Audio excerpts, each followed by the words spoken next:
Hello, everyone. Welcome to Mom's Corner. I hope everyone's doing well today. My name is Zainab, and I'm so excited to be here with you today. I want to thank everyone for joining us. For those who are regulars on Mom's Corner, thank you for being here. And those who are new to Mom's Corner, thank you for coming and welcome. And a big thank you to our presenter, Lyndsey Williams, for being here today with us.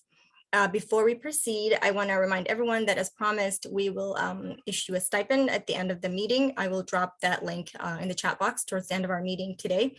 And I do want to reiterate that it is a participatory stipend. So however, we encourage you to participate however you can, either by opening your camera and chiming in the conversation, dropping questions or comments in the chat box, or just using the emoji features will be great.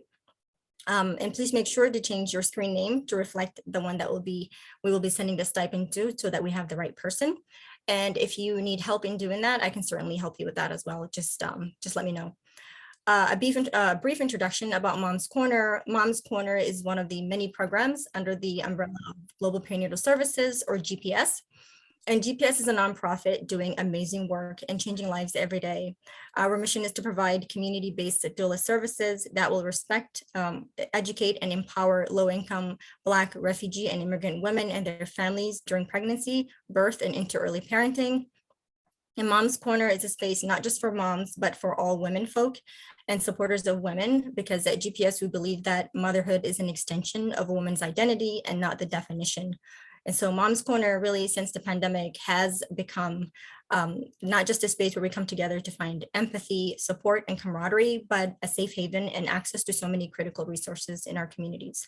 And we understand that today's topic, intergenerational trauma, can be a trigger for many of us. And so we encourage you to be mindful of your body and self and do what you need to do to help ground and take care of yourself. So if you need to step away and take a short break, if you need to get a drink of water or do some meditative breathing exercises, please do so. Because to us, creating a sense of safety and belonging is important in an informative and healing-centered space such as this one, even if it is a virtual one. We will have Q&A at the end of our presentation, but if anything comes up for you at any time during the presentation as well, Lyndsey, I hope that's okay with you. Just let us know, chat box, raise your hand, and then we will get to you. And so I don't want to hold up any more of this awesome presentation. So Lyndsey, I'll hand it over to you. Thank you so much for being here today. Despite being under the weather, I really appreciate it. Thank you for coming through. No problem. Can everyone hear me? Just give me an emoji thumbs up. I am very happy to be here. My name is Lyndsey Williams. I'm a licensed clinical social worker, and I'm a perinatal mental health certified therapist as well. I guess I'm getting ahead of myself. So this slide does introduce me and gives you all a few details. I'm the owner of a private practice, Kyla Care LLC. Kyla is a word. In another language, it means village. So that's one of my approaches to women's mental health. I've been working in women's mental health for over 5 years. I love basketball. I'm a Lakers fan. And I don't have it on here for some odd reason, but I'm also a mother to one son who will be 13 next week. So that's pretty exciting. Zainab mentioned I'm a little under the weather. I have laryngitis, so I am going to be asking you all for some participation so I can rest my voice and drink some water. I also appreciate what Zainab just shared, because what we're going to talk about today is intergenerational trauma. There can be some triggering subjects that come up. I've really tried to make it as lightweight as possible, but I did want to open up with a breathing exercise to just help center us and make us feel, safe and stable. It's from polyvagal therapy, which is a therapy that is used often to treat trauma. So if everybody can get comfortable with themselves, shake it out, try to get yourself in a triangle pose, if your back is back and your elbows are out. And I want you to close your eyes and close your mouth and take your tongue and press it to the top of your mouth. It's gonna feel weird at first. And then you're gonna take your eyes, they're still closed, and look up at your third eye or look up in the middle of your forehead, as if you're trying to like look straight up. All right, and then we're gonna take deep breaths in. I want you to picture yourself pushing your diaphragm up with your hands all the way up into your neck. And when you exhale, I want you to pretend like you're pushing it all the way down into like your butt or like down into like your seated area. All right, so ready? I'm gonna count us in. Inhale, 1, 2, 3, 4, 5. And exhale, 4, 3, 2, 1. Make sure everybody's keeping their tongue at the top of their mouth so it does like force you to breathe through your nose, both ways. All right, inhale, 1, 2, 3, 4, 5. And exhale, 4, 3, 2, 1. One more go. Inhale, eyes up to your third eye, tongue at the top of your mouth. 1, 2, 3, 4, 5. And exhale, 4, 3, 2, 1. And whenever you're ready, you can open your eyes. If somebody wants to come off mute and tell me how they feel after doing that. Wow. Wow. Anyone? Okay. Someone said that felt good, less tense. Okay. Okay, awesome. Awesome. Yeah, I'm glad that you had that that feeling. And if you're like starting to feel any tension or anxiety during this presentation, you can easily do that exercise while we're here. Felt recharged, definitely. Oh, awesome. Okay, we're in the chat. Okay, perfect. Yes. Cool. Okay, I'm just waiting on it to go to the next one. Oh no, got a new mouse, guys. Bear with me. Okay, so today we're going to discuss the meaning of intergenerational trauma, discuss how we see it in our lives, discover ways we can work on our own, I don't know why it says it, on our own effects of intergenerational trauma, and learn ways to prevent intergenerational trauma in our children. I guess using your hand emojis, how many of you all are mothers or are pregnant currently? Or you can share it in the chat.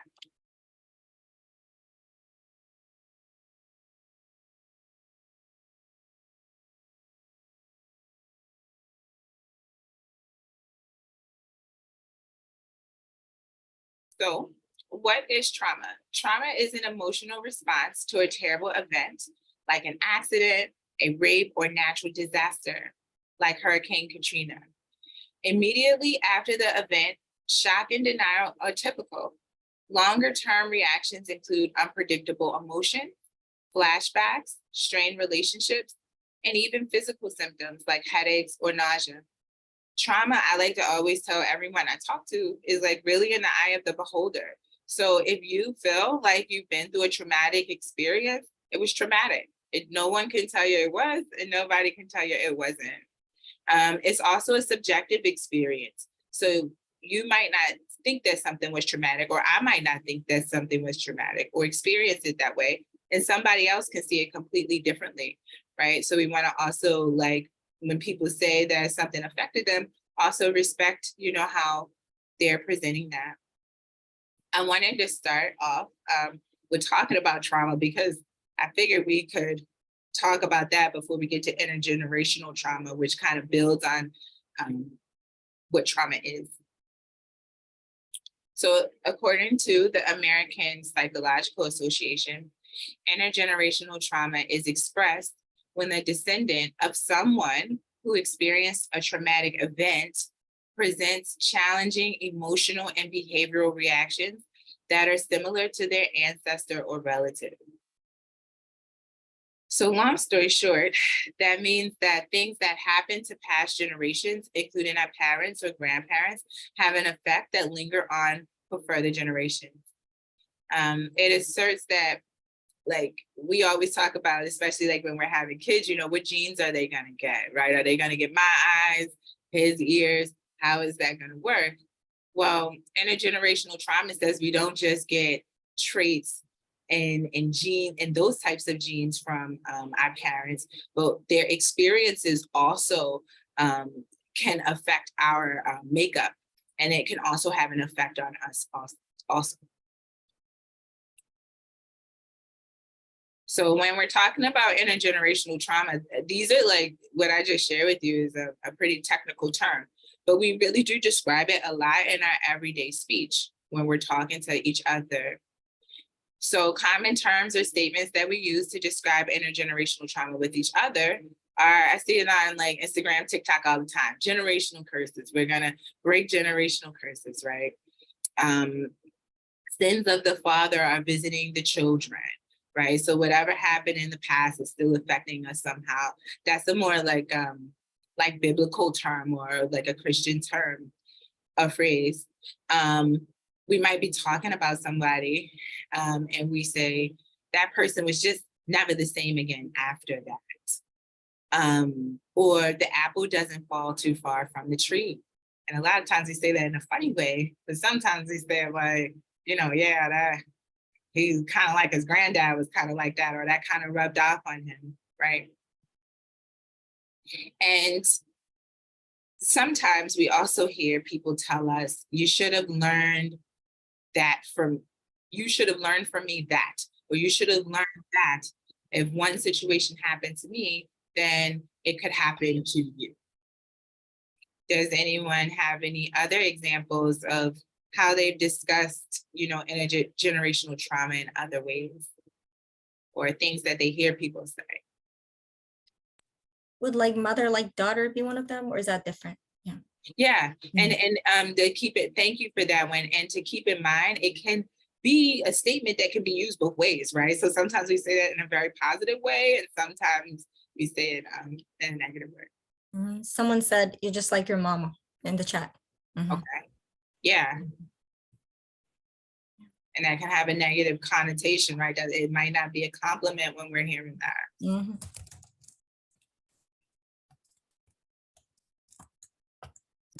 So examples, we talked about how these traumatic events can impact further generations. So on this wheel here, we have just different things that come up that can have this effect. Domestic violence, a car accident, substance use, homicide or somebody getting killed, child abuse, kidnapping, witnessing a death, a miscarriage, a stillbirth, poor coping skills. So that means like a parent or people around us, this kind of gives to the idea like social learning, that the people around us just weren't showing us the proper way to handle emotions or the proper way to cope through a traumatic event. And so we also have those same poor coping skills. Managing other people's emotions. So this kind of, we'll get to some of this later, but it means that like maybe if you were growing up, or maybe something happened where an event was just so impactful to another person in your family that everybody had to be concerned about how that person felt all the time, even to the point of like not acknowledging your own feelings because you're too afraid to like, you don't want to upset another person in your family. Emotional unavailability.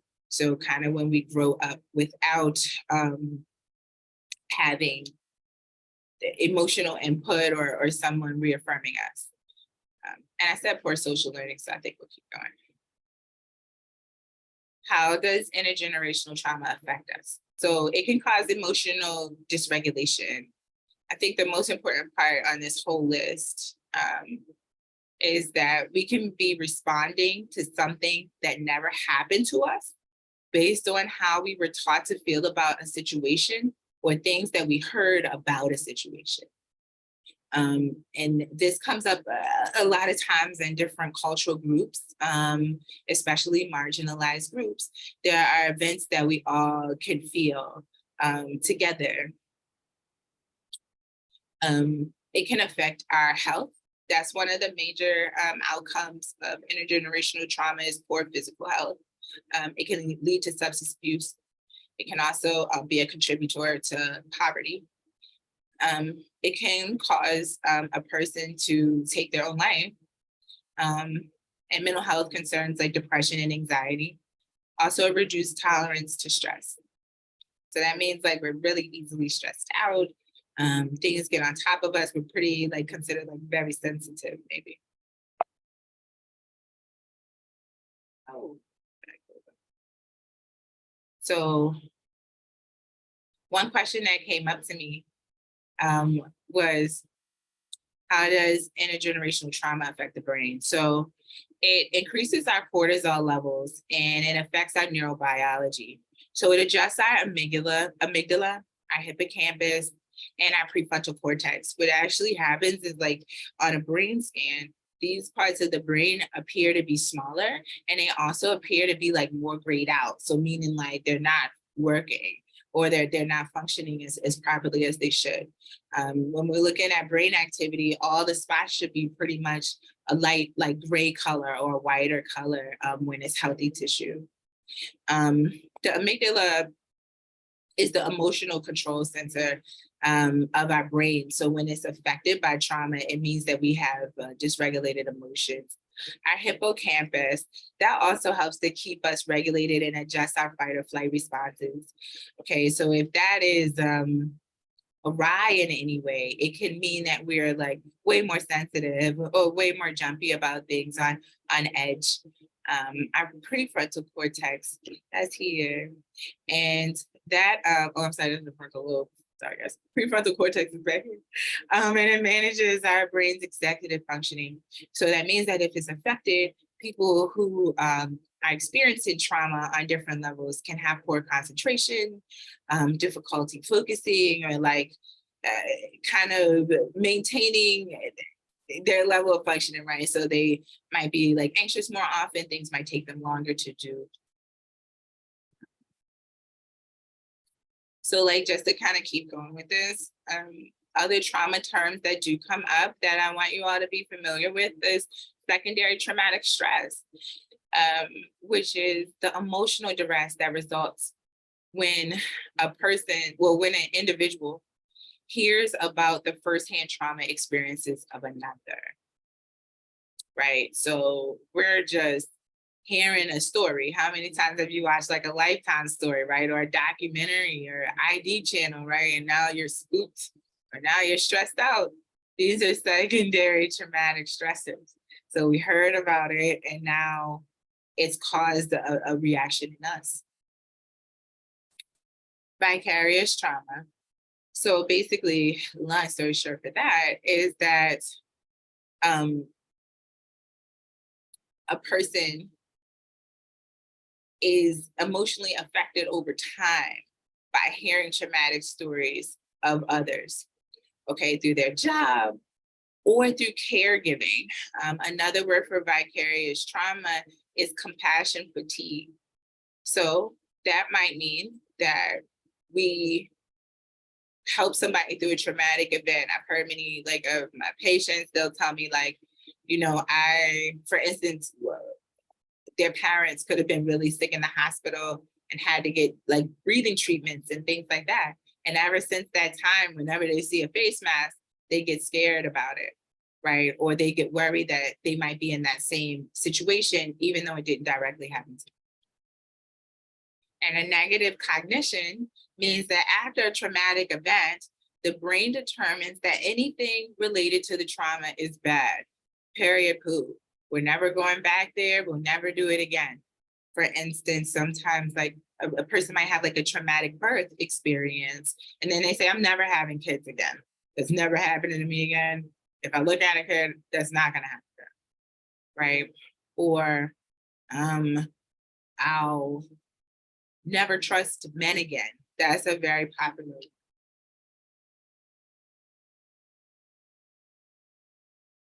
So related mental health conditions can be major depressive disorder, anxiety, or post-traumatic stress disorder. These aren't the only conditions that can result from trauma, but these are the most common ones, right? Major depressive disorder, or depression, as many people say, are persistent symptoms of sadness, excessive sleeping, poor nutrition, loss of interest in things that we usually enjoy, isolation, social withdrawal, negative outlook. It may include suicidal thinking, poor concentration. Anxiety, we know what that feels like. We're on edge, uncontrollable, worry, restless thinking that keeps us up at night, muscle tension, like mental fatigue, headaches are pretty common, and hypervigilance. So kind of really looking around to make sure nothing happens very often, even if there's like no apparent threat at the time.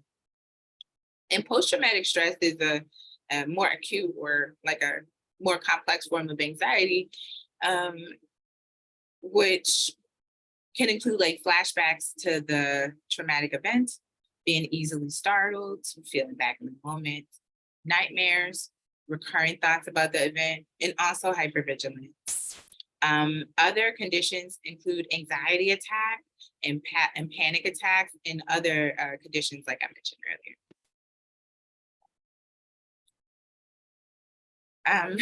And to further address how like intergenerational trauma affects the brain, there's a term epigenetics. And epigenetics is a particular study of neurobiology, and it says that trauma can leave a chemical mark on a person's genes, which then can be passed down to future generations. This mark doesn't cause a genetic mutation. So what that means is that like it doesn't change the gene, okay, but it does change how the gene works. So for instance, we all have a gene in our body, and it regulates our cortisol level, our stress level. Well, if we're like, let's say, very traumatized, it can affect our cortisol, our level, so it doesn't function as properly. So it might be over functioning, right? Or we might be like super numb to scary things, which means it's under functioning. And that mutation, that alteration can be passed down to future, like to our children, which means that when they're born, we see this a lot in some babies, is that they're really stressed, right? They're inconsolable. They cry a lot. It's hard for them to get comfortable sometimes. That if a baby's acting this way, it doesn't mean it's a epigenetic mutation, but we do see like with people who are experiencing like persistent trauma and stress, that is a contributing factor. So in a nutshell, epigenetics suggests that experiences can regulate the genes. It makes you not want to experience anything, right? I barely want to drive to Target now. I'm like, no bad experience, nothing.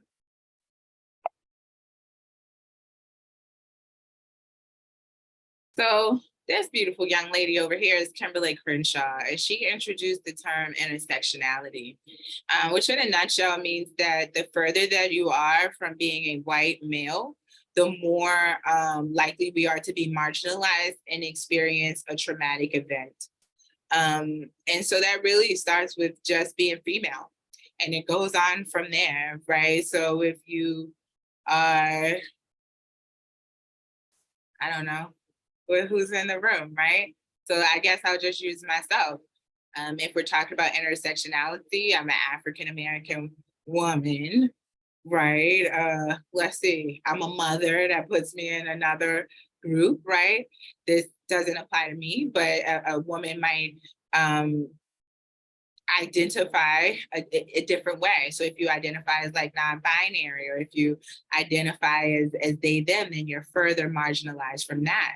If you're not Christian, then you're further marginalized, right? So I can be a Black woman, entrepreneur, who studies Islam, who believes in Islam, right? That means I'm way far from the median, and I'm more likely to be traumatized or hurt. Lyndsey, I want to, someone said something in the chat. So Please, yeah. So if I'm an overthinker, then I'm going to give my kids anxiety too, while something else to feel like a failure about. If you can speak to that. I want you to hold tight because I'm gonna get to that. Yeah, you're just a couple of slides ahead of me, and so I'm gonna get to that. But I do want to say that just wait. Yeah, I'm not gonna get ahead of myself, but I have a definitely answer to that. This young lady, Miss Geronimus, she came up with the idea of weathering an allostatic load. So she said that the accumulation of cultural, social, and economic disadvantages may lead to earlier deterioration of health among African-American women compared to their non-Hispanic white counterparts. Geronimus also specifically chose the term weathering, which means like after a while, something starts to disintegrate due to like its exposure to the elements, right? As a metaphor for the effect she perceived exposure to stress was having on the health of marginalized people. So when we're talking about intergenerational trauma, things like intersectionality or weathering and allostatic load is like basically the weight of the stress on each person. So like if you're a mother and you're in an indigenous group, right? And let's say you're a single parent, the effects of weathering might happen aggressively. But what happened also in the study that she determined was regardless of like socioeconomic status, regardless of education, this idea of weathering was still persistent. And she studied like mainly Black women in this study. So that means that like the results of racism are universal regardless. Vulnerable groups. I always start out with women and children who are the most vulnerable groups around the world. African Americans, Latinx, any immigrant groups, indigenous groups around the world, Holocaust survivors and their descendants. And if anybody wants to add any vulnerable groups that they can relate to or where their intersectionality appears here, please feel free to put it in the chat.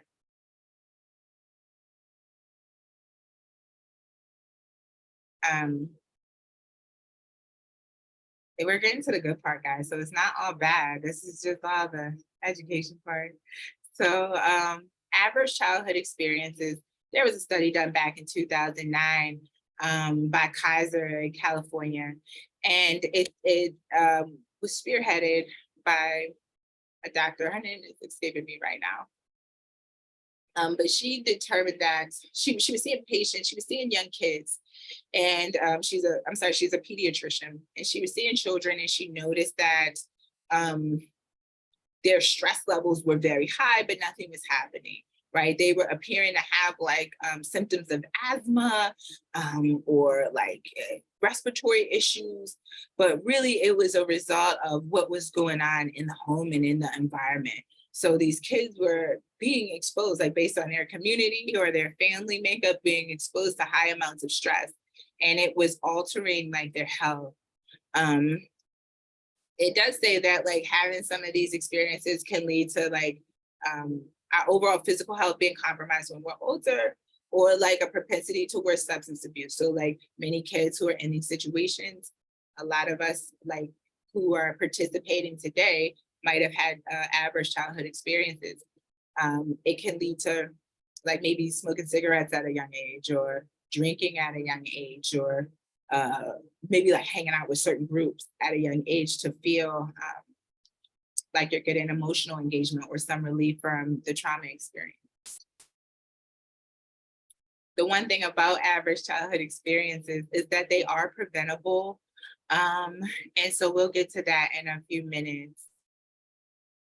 So all is not lost, even if these things have happened. 10 things make up ACEs, but we kind of talked about this earlier, like on that wheel, they're kind of the same things. But if a child has grown up with any of these experiences, their likelihood for like a health issues or substance abuse issues does go up. One thing that I did mention earlier that I will take time to do is taking on a parenting role for siblings. This happens a lot in families, and it does happen a lot to girls where they've had a lot of mothering responsibilities, like before they like really knew who they were themselves, right? So you're a kid and you're raising your siblings a lot. Yeah, by the time you get to be 23, you feel pretty old, right? You feel like you've just been here a long time. That does contribute to that weathering concept we talked about earlier, but we do know that that can be traumatic for children because they're not experiencing like typical development. Okay, so this is the good part.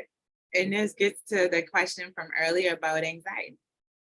What can we do to prevent intergenerational trauma? Look at this kid, isn't he cute?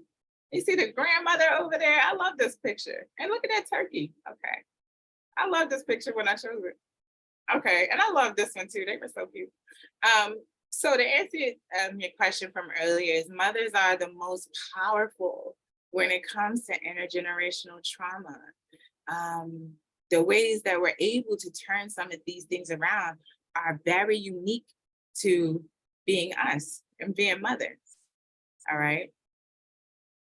We can start intergenerational trauma healing in pregnancy and through bonding and attachment through pregnancy. So we do that all the time in different ways. We name our belly, right? We talk to it when we drink something and a baby moves, we talk back to it. Some of us read to our baby while we're pregnant.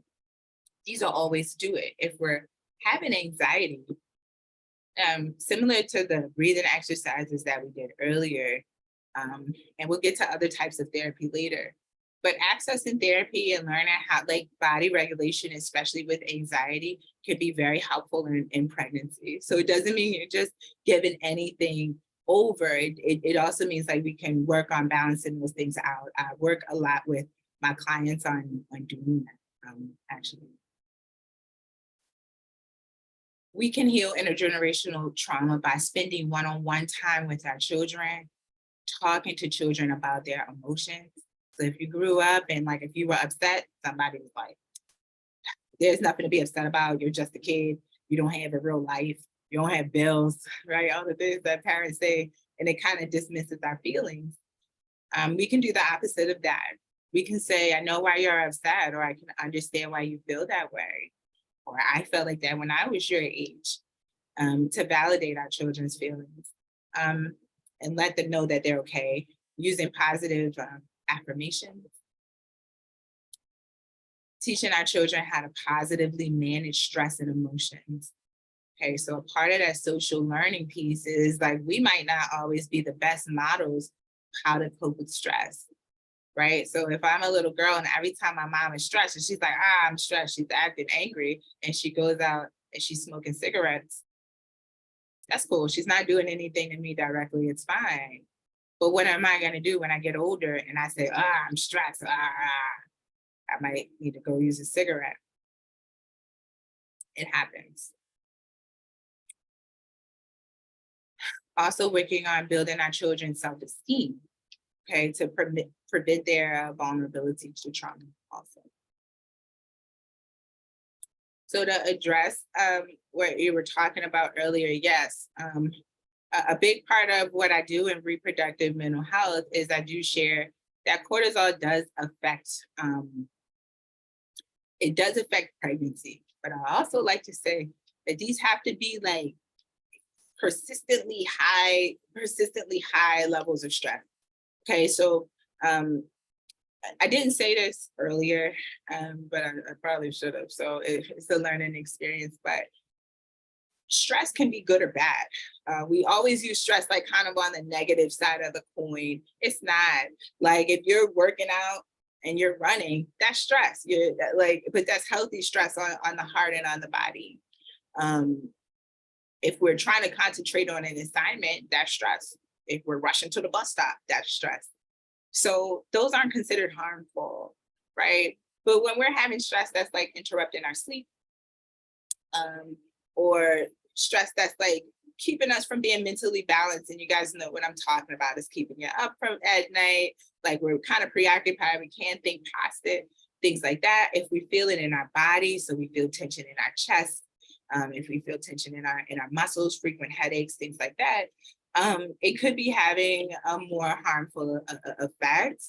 But the biggest thing to do is some of these things on this list, right? So there are ways that we can work through what we're experiencing to reduce that cortisol level, and to keep ourselves healthy. So I always talk about, first and foremost, to do self-work, to think about generational trauma's impact on you. All right. So we can always, if you've heard stories from your family, you can always ask, I mean, you can always reflect on that, but you can always ask, did something happen to you? Or, how did you respond to that or feel that? Or we can reflect on how our family has managed stress. So what do we see them do? How is that affecting us? Is there something there that we can change? I'll share like a personal detail about myself. I found out like I was doing this work. I've been working like with women on pregnancy, like infertility, loss, all of this. It wasn't until like maybe 4 years ago, I found out that my mom miscarried before she had me. And when I was younger, I always wondered why my mother was a bit distant from me. I had a very close relationship with my father, but my mom just always seemed like she just didn't want to get too close. And I didn't always say like nice things about that. I think that really did bother me until like I'm 100 years old now, and I found out that these things can affect, like the trauma that she had from that miscarriage affected how she bonded with her other children. And I was really, because it wasn't healed, right? So one thing I do write down is seeking therapy. So if traumatic things have happened, talking to a therapist about ways to heal from it and working on healing from it there's always opportunities to do that. And that does have a big effect on how we move forward. We can always just make it a priority to maintain safety and stability in our life. And I talk very seriously to women about this because oftentimes we are in unstable situations or unsafe situations. And I talk about distancing ourselves from harmful and hurtful behavior as much as we can, even if the risks seem very high. And the reason is because of all the things we just talked about. And how that can really kind of trickle down beyond the situations that we're in. So like with us as mothers, really prioritizing safety and stability above all else is very profound for ourselves, but also like for the future. Practicing self-care is really important. And I don't mean like cucumbers or face masks or stuff. I mean, sometimes we need to deep breathe or exercise or do like yoga. Sometimes we need to be alone. One of my favorite self-care tips for moms is just find a closet or the bathroom or the shower. You don't have to turn it on, but go in there and shut the curtain and sit on the bathroom floor. No water. The reason why I bring that up is because the tub is cold. That can be very like relaxing to our bodies and stabilizing if we're overstimulated and overstressed. But making sure we're doing that also helps to maintain that cortisol level too. Lyndsey, there's a question. Yeah. What if the mother doesn't want to see a therapist and the way she treats her children is affecting the household? We're gonna get there too. The words right out of my mouth. You guys are so sharp. Yes. So the next thing I was about to say is access as many resources as possible, right? And that comes in different ways. So therapy isn't the only way, and I'm gonna get to something else in a minute. Practicing growth mindset, which means that growth mindset always just looks at progress. It means like, how can I learn from this situation? How can I move on from this situation? This might happen, but we can recover. That's growth mindset. Taking care of our physical health. So if we're already vulnerable because of trauma, being on top of our physical health is really important because it might already be compromised, right? So the better we take care of ourselves, the better it is for our long-term health. And exercising, moving that tension around in the body is very important. So it's not just about like staying fit and keeping your waist small. It's also about like moving around energy in your body, right? And like also relieving toxins that can also lead to our stress level. So if we are working out, or if we're trying to take walks and do things like that, that cortisol level is also worked down. Okay, so just because you have it doesn't mean you got to keep it. You can get rid of it.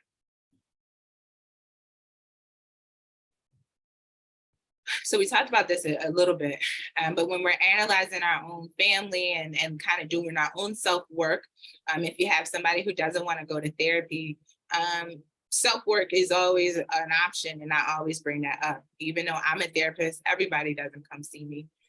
So you guys still need tools. What trauma has my family experienced? What are stories that I've heard that alludes to a family trauma?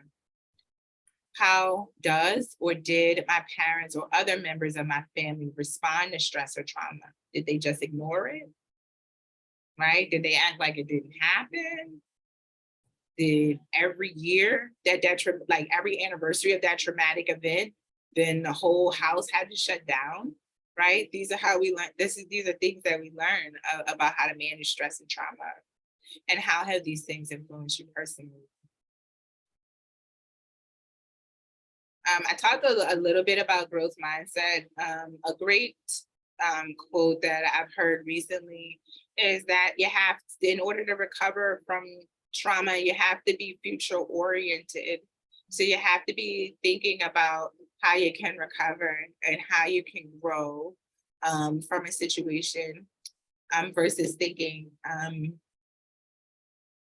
situations have been so bad that I'll never be right, or I'll never get it together, or we'll always be like this. That's a fixed mindset, and it's not helpful. Oftentimes, if we are having depression symptoms, we can be in a very fixed mindset. Anxiety can cause a fixed mindset too, like where we feel like we can't change anything, or we're like pretty static about something. I did want to pause for anyone to give me examples of growth mindset or fixed mindset. Please. Drink some water.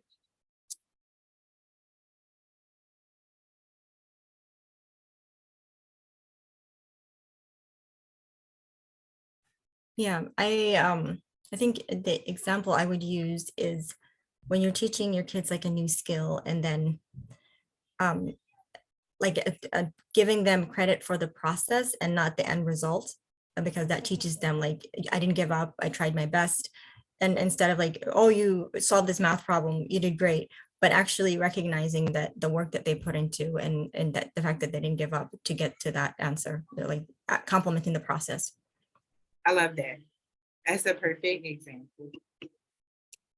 Did anybody put anything in the chat? Yes, someone said growth mindset. Seeing the light at the end of the tunnel.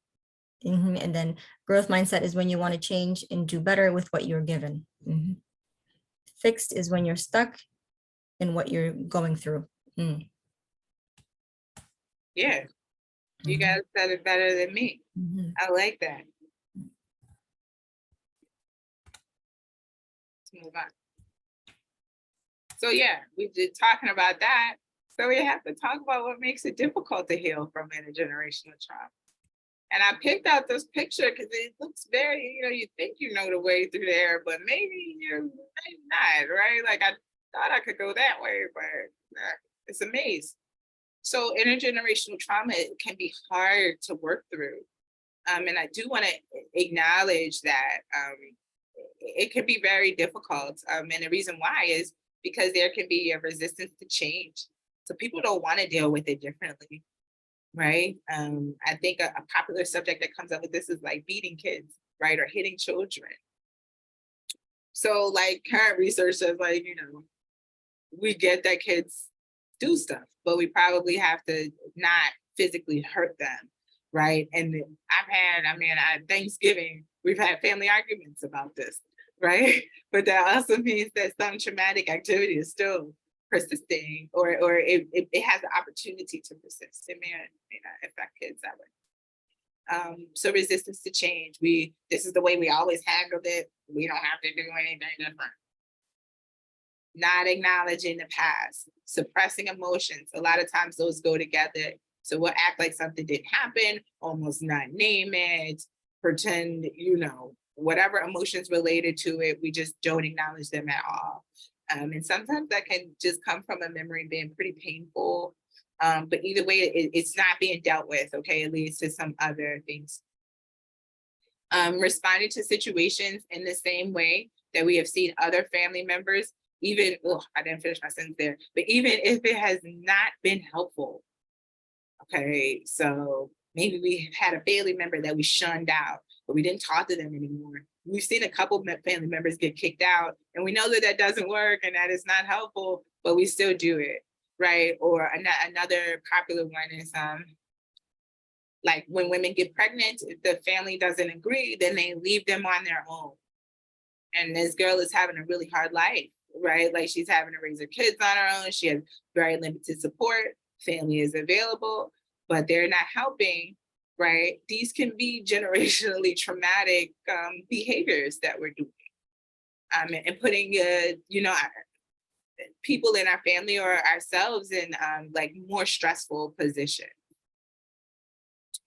What also makes it difficult is if we're doing a lot of escape behavior. So we're trying to do everything else to fix the issue except working on it, right? So substance and alcohol abuse, gambling, other addictive behaviors, and maintaining blame. So it was their fault that happened. It's their fault that I feel like this. If they never did that, then I wouldn't have to deal with this, right? And that can be true.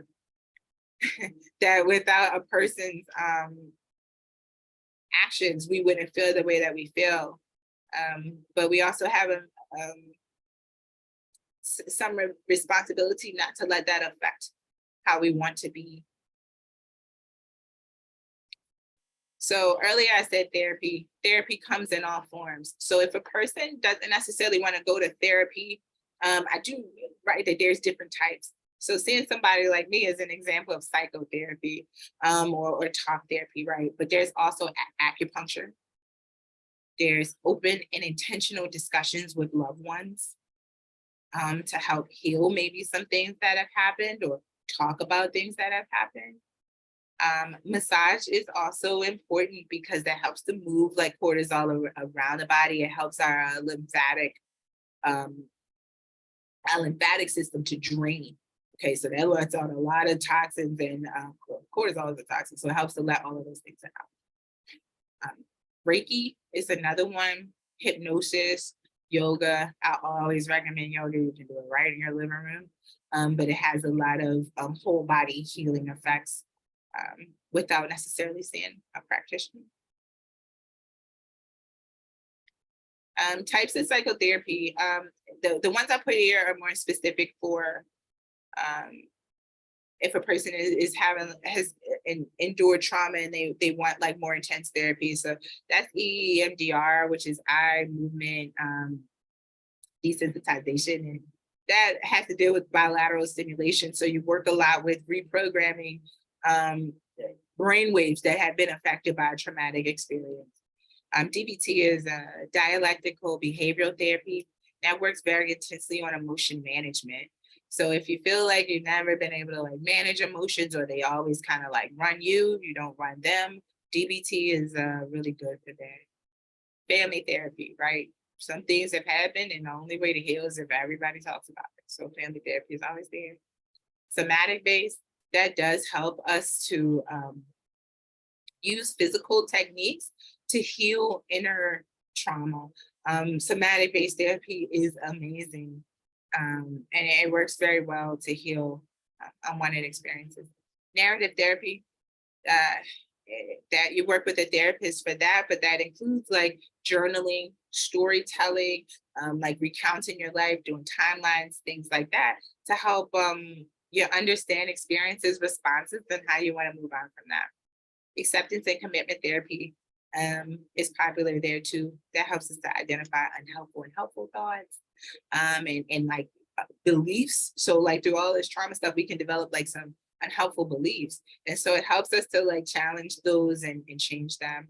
And TMS, that's a more intense therapy. So if a person has been having like persistent PTSD or untreated depression, so they've been on like a lot of medicines, nothing's ever worked. TMS works, it is electromagnetic, and it does, they do send some brain waves through your brain. And electrical currents is not what it looks like in a movie where a guy has like a frying cap on his head or something. It's painless. People really do like it. But it does help to reprogram some of those neural pathways that are destroyed by trauma. So when I told you guys earlier that on the brain scans, like those parts of the brain that are traumatized, they are like a little darker. They look like the lights aren't on in there. TMS helps to repair some of that. Using resources. So another thing is like if a person doesn't want to get therapy, they might need just a lot of help. And so food banks are always there. Support groups like this are essential when we're trying to heal intergenerational trauma. Learning as much as you can about how to heal this and fix these things are the main thing. That might be the difference between you and your grandmother, is that you went somewhere to learn how to work on this and learn how to heal this. Family planning resources. This is important. It's very important. I see a lot of patients who have really been put into stressful positions because of pregnancy, to be honest, right? Or because of unwanted pregnancy, to be honest. And family planning can be the difference between a lot, to be honest. Even if we're having like an unhealthy relationship with a person and we don't want to have any more kids with them, that might lead to more trauma than we're already experiencing. Family planning can be important. Accessing your reproductive health care or OBGYN clinic is also another resource to make sure we're keeping ourselves healthy, not just the physical, but inside and out. I can't tell you how many patients I see who like, they don't remember when the last time they got their pap smears done or other things that can really help us prevent future health issues, especially like among Black women and Latino women. Our risk for like reproductive health issues, endometriosis, fibroids, breast cancer, PCOS, these things come up and we're more likely to have them. Home visiting programs, nurse family partnerships, some of you guys might have heard of them, Head Start programs, doulas to help manage births so that they're not as traumatic can also be helpful. And accessing domestic violence shelters and emergency housing when needed can be the difference between some of those things we talked about earlier. It can be the difference between a homicide or a parent leaving a home or a parent going to jail or things like that. And I think we're almost done. I have a quote, and it's by Bell Hooks, and my favorite quote by her is, "If we give our children sound self-love, they will be able to deal with whatever life puts before them." And that's from one of my favorite books, which is called All About Love by her. So I do encourage people to read that. And please come on. I'm tired of talking. I need to hear some voices. I need y'all to come off mute. Talk to me, please. Ask me questions. Such a great presentation. Thank you so much, Lyndsey. Oh my goodness. There was a question. Someone said, OMG, how about if fixed and growth mindset apply to you? And I asked him, do you mean if you experience both at the same time? And they said yes. Yeah, we all do. Mm-hmm. We all do. I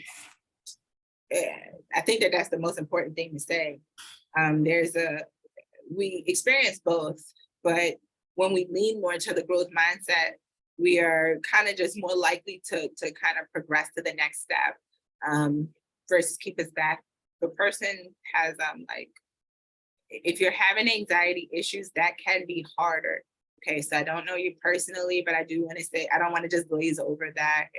If you feel like you're coping with anxiety, like some of that anxious thinking can really get in the way, and you might want to talk to somebody about that, to get some help, because it's pretty easy to fix, like if you are experiencing that. Mhm.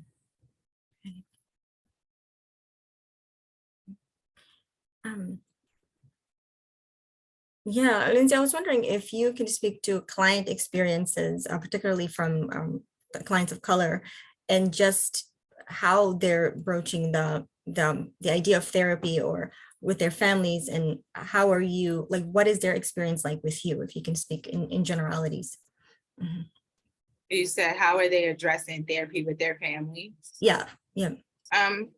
Well, I'm happy to say that most of my clients are all Africans in the diaspora somehow. Okay. Yeah. So I see a lot of BIPOC patients actually, and I'm very happy about that. I think one thing that gets in the way, especially in our area, like in Seattle, I didn't say this earlier, but I'm from the East Coast. I'm from Maryland. Oh. And this area is pretty surprising how like little Black practitioners there are, right? So I do think that affects how people engage with therapy, and they don't want to see someone who they don't feel like they can relate to. Yeah. So I do find, like, once they see that those things are available, that they are using them. What was the second part of your question? No, just the how are they, I guess, yeah, broaching that topic, and then how do they receive like your services? Does it take them kind of a while to open up, or are they just able to share easily with you? Yeah, it runs the gamut. I'm the type of therapist where I like to meet my clients where they are. Yeah, sometimes it is hard to unpack. Sometimes coming to therapy is hard. I've had clients like where they might cry for like 15 minutes, and that's like really okay. That might be the first time they've ever cried about the thing. So I think therapy comes in different ways, as long as a person, I will say this, like, I think choosing a therapist, it should be a good fit, right? So just like when we say, like, go see a therapist, that doesn't mean sign up for anyone. It means sign up for one, like, where you feel like they understand you, where you feel like you're being heard. I do think, like, as a Black woman, as a mother, I'm able to empathize with my patients much more in that intersectional area of life, right? Or where some of these things all add up. Yeah, absolutely.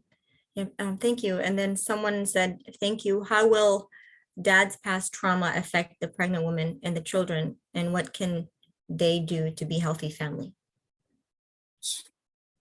Great question. I didn't put on the resources. I should have put strengthening families. That's a very good local resource and evidence-based program that works with the parents in total.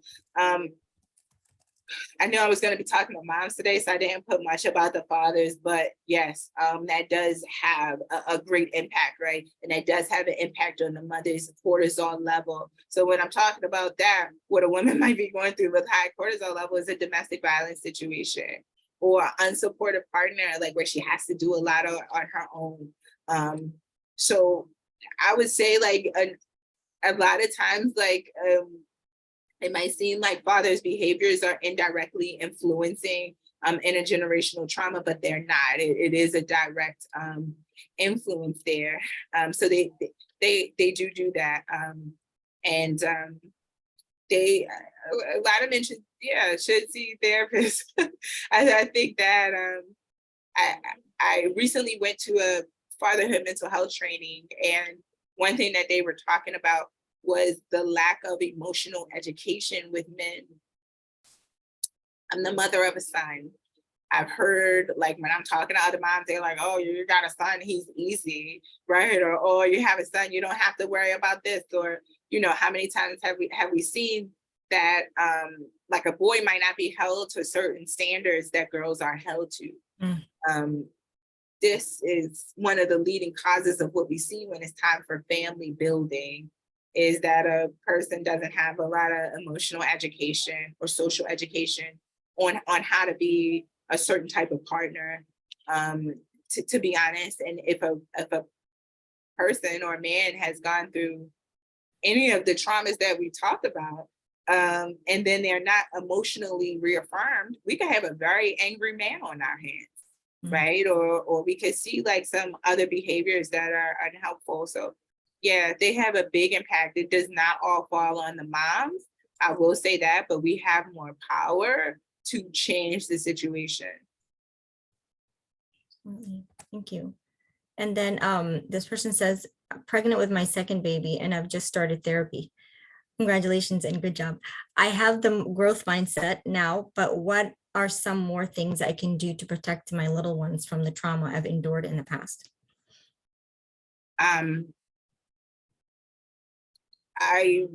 The best answer is actually I'll send you the links, Zainab, if you can send it to everyone. Yes, absolutely. Harvard does a very nice, they have a lot of resources on adverse childhood experiences, how we can prevent them. So I really would encourage you to check that out because they have just a ton of stuff that I'm probably not going to remember to say right now. But spending time with your children, teaching them about emotions. When I was saying earlier, like, try to stay in a safe, stable situation. I really mean that. Like, if we've already had trauma going on, we're already super vulnerable to that. We have to really look at it like that. So maintaining safety and making sure that you're safe, you feel safe, is the most important thing to give to your children. Honestly, cooking with them, coloring with them, all of the things like to fulfill their interest, I would say also really helps. I hope that answers your question, but if you need more, just let me know. Yeah, there's a new question. Oh, thank you. It says, yeah, toddlers can be triggering as well. It says, yeah, 100%. Toddlers are disrespectful, y'all. Like, I don't. Y'all heard me say I have one son. That's because of 2 and 3 canceled me out for anymore. Yeah. So I totally can relate to that. I work a lot with my clients on overstimulation. Toddlers are very overstimulating and they are violating our personal boundaries. Another concept is being touched out. So that means like we've been breastfeeding, somebody's climbing on our legs, somebody's climbing up our back. Like, we can't get our personal space and we do start to react. Okay, we do get very angry from that. You guys are getting deep today. But there's we've been waiting for this topic for quite some time. Sorry. Right? I'm like, we can talk for 2 hours, but like overstimulation, right? That can lead to motherhood rage or like angry responses. And when it gets to these things, like, are we causing harm to our kids? I get where you're going with that. And I'm not here to like guilt trip anybody or like point out like every little thing. We've all had things happen to us. We've all done things. No parents are perfect. But when we learn to work on how we're responding to that stress, right? When we learn to work on taking breaks from those toddlers, right? When we learn how, when they're asleep, to actually do stuff for ourselves. Like when I'm working with my overstimulated clients, I'm like, yeah, when your kids are asleep, you don't need to be vacuuming the floor or washing clothes. And I know why you need to do it. I need to get my floors vacuumed. But what will probably feed your spirit better is going to go lay in that cold bathtub, like I told you guys earlier, right? With some headphones on and taking some time off. If you have a closet that you can get into, go in there sometimes, like if the kid's asleep or not, like with you, and just like decompress. A lot of times we need that centering moment to keep us from having those like triggered responses, right? I think you probably get what I mean. Yeah, and just to add, Lyndsey, I was listening to a podcast recently, and they were saying about being triggered by our kids. Like, nobody knows how to trigger us more than our kids, and they were saying like those triggers are, if something triggers you from your kids, it's because those are areas that you need to work within yourself. There's some healing that needs to be done from something in your life, and why did I react that way to my kid? And just so the trigger is not, I mean, they're annoying of course sometimes, but it's something to learn about yourself that you need to heal. 100%, right? So I guess to kind of like tie this into our presentation, if I say we already had, how I was talking earlier about how those genes change, right? So let's say we already were a little bit vulnerable to cortisol, right? We already might be easily overwhelmed. That might be, as that baseline. Kids meet us where we are. Like, we don't just turn into like super soft, have everything under control because we become moms. So if that was already there, yes, that this can happen, yes, we can just be more affected. And so I do agree with you, like learning to deal with some of the own things can happen. I do want to say too, like if a person has been through like certain trauma, like sexual abuse per se, sometimes kids touching can be extra triggering. And I want to point that out in case anybody has gone through that is true. And so we do have to kind of take more breaks or understand that body balance we have to go through. Somatic therapy is very good for that too. Absolutely. Yeah. And someone said, I would like to have you on my father's program for emotional training. Oh, awesome. Great. Yeah. Yep. I will get in touch with them and get their information. Yeah. Okay. Awesome. Yeah. Like fatherhood trainings are really cool. I have started to work more with fathers. So like at the hospital where I work at, like when I do interview moms, I do hand out questionnaires for the dads. I do try to get them more involved because like 1 in 5 women might have a perinatal mood disorder. So that's postpartum depression or perinatal anxiety or something like that. But 1 in 7 fathers have postpartum depression, paternal postpartum depression, right? So some of these behaviors that we're seeing pop up when we have babies sometimes, right? Like all of a sudden, Charles is out playing video games and he just won't come home, or like they seem like shut down or easily irritable. A lot of times these can be symptoms of paternal postpartum depression also. So, I mean, like I said, you guys, I got stuff for, under this umbrella, but it does get deep on how all of these things affect our mental health, which influences our behaviors. Yeah, absolutely. Yeah. And that, just to add to that idea of like self-care, like you said, it doesn't have to be cucumbers and doing shopping or getting a massage. I mean, that's good if someone, that's what they define as self-care, but also setting boundaries and being really adamant about being assertive about your boundaries as well. I think a lot of times moms, we put ourselves last, so that just kind of adds to the stress on our shoulders. Yeah. Every day I give my mom's first speech. Yes, absolutely. Yeah. Right. Everybody on here, my mom's first speech just says, yeah, absolutely. When you're making your baby's plates, you make your plate first. Yeah. Make sure your plate is wrapped up and put in a microwave, but don't make your plate last. Yeah. Okay. I used to do that and I would be stuck with like 3 pieces of broccoli and like 1 chicken wing or something. Yeah. Right. So when we make our food first for ourselves, we teach ourselves naturally to put ourselves first, and that our like nutrition is important. So that's one good strategy for that. Absolutely. And they were saying from the podcast I was listening to, when they send you home with your baby, when you have a baby, they tell you to drink enough water, to do this, to do that, to eat well for the baby. So you literally have to nourish yourself first in order to take care of that baby. Because if you don't, then the baby's not going to be taken care of. So mom first.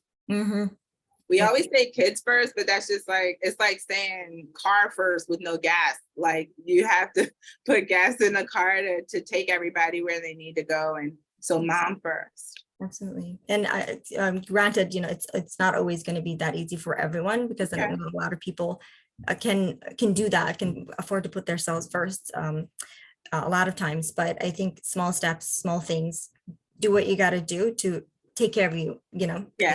100%. Yeah.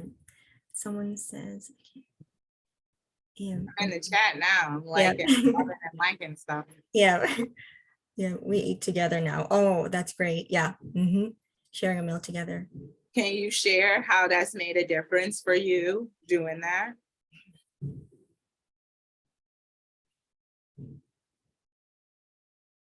Yeah.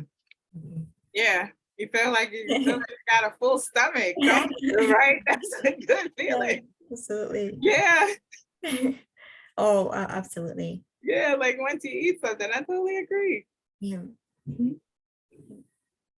Big difference from like when we put ourselves last and then like at the end of the day we're feeling beat up, you know? Yeah, absolutely. Being pulled in Right? so many different Yeah. directions. Yeah. Yeah. Drained. Yeah. I was seeing an image on social media yesterday, and the mom was like portrayed as an octopus, and she was feeding the baby, the dad taking care of this, and she has something else going on. And I was like, wow, this picture is admirable. Like, that's everything that we do. But let's not perpetuate like, this image of a mom as the standard, so yes, we do those things, but we also need to if tap into who we are. And if there is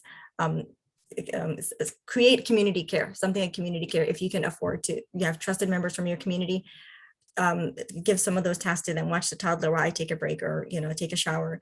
So just kind of outsourcing help, or even if it's tapping to your village, or a paid village, if you can afford to get a paid village, nothing to be ashamed about, but really taking care of yourself.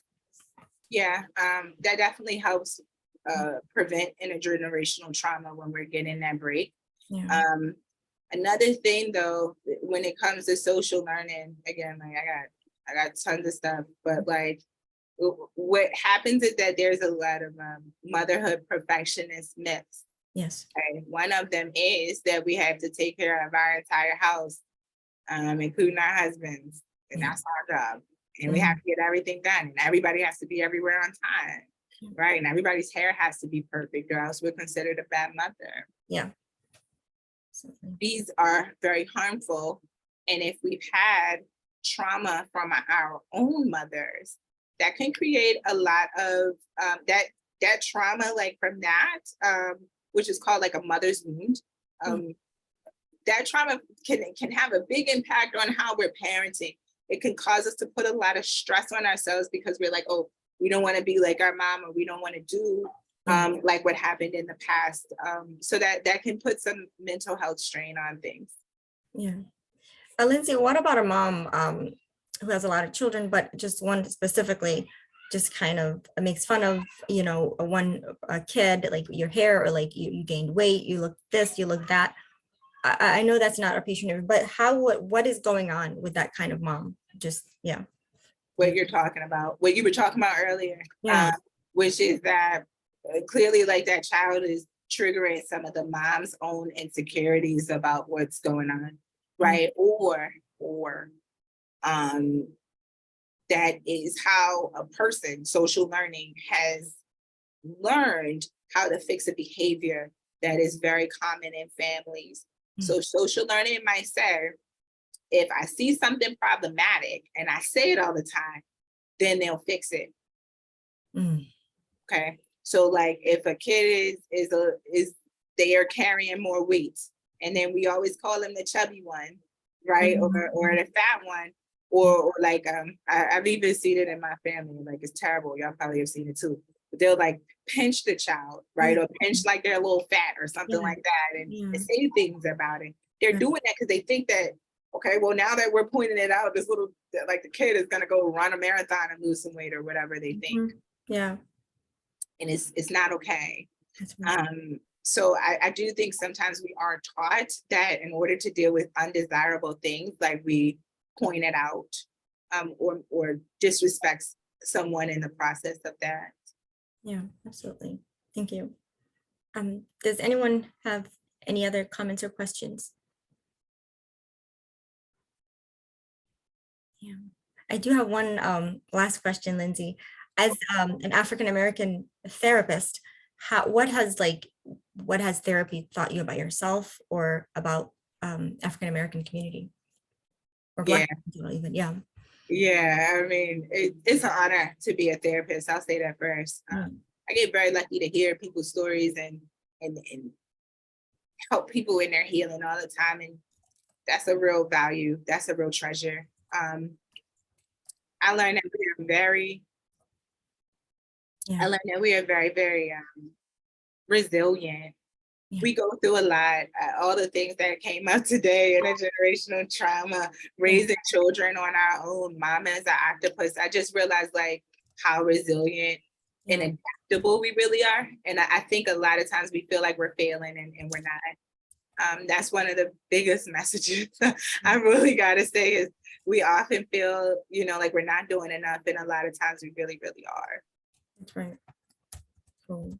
Yeah. And just listening to you talking about like trauma, intergenerational trauma doesn't change the genes, but it changes like the way they function. And thinking about slavery and Jim Crow and, you know, after Reconstruction and all of these things and mass incarceration on Black community, not just African Americans, it just kind of boggles your mind of like, you know, our communities are not well, and no wonder why there is this, you know, maternal mortality is off the roof, like infant mortality, and all of these other things happening. It just, yeah, it just puts things in perspective. Mm-hmm. It does. To kind of answer, I forgot to say, oh, let's read this. Maybe because yeah. Yeah, and that's what to Najma. I love that name, by the way, Najma. I've always loved that name. I was speaking on that. There's some material to read. It's called a mother wound. And yeah, if we've been traumatized by our mom, we can hold ourselves to a higher standard, like just trying to make sure that we don't become them. But it can also like really keep us in a mind trap. Okay, so it can keep us from thinking outside of the past. It can keep us locked into the past. That's really what I'm trying to say. Is that it can do that and cause a lot of pressure, but that's real. I want you to know that's totally real to feel that way. Just give yourself grace and take it day by day. Yeah, 100%. But I bet you, if you're thinking about that, and just like I was saying earlier, if you're in this group, then you're preventing ACEs right now. Learning this information is preventing further trauma, is helping you be a better parent. You're seeking out that information, and that's a lot more than what a lot of people do, to be honest. Well, one thing I didn't want to tell you also is that one thing I have seen is that getting therapy when something happens is the best thing to do. Okay, like letting trauma go on for a while is terrible. I have worked in a hospital, worked in an OBGYN clinic for years, and I've had the pleasure of seeing, of being like the practitioner in the OBGYN clinic for mental health.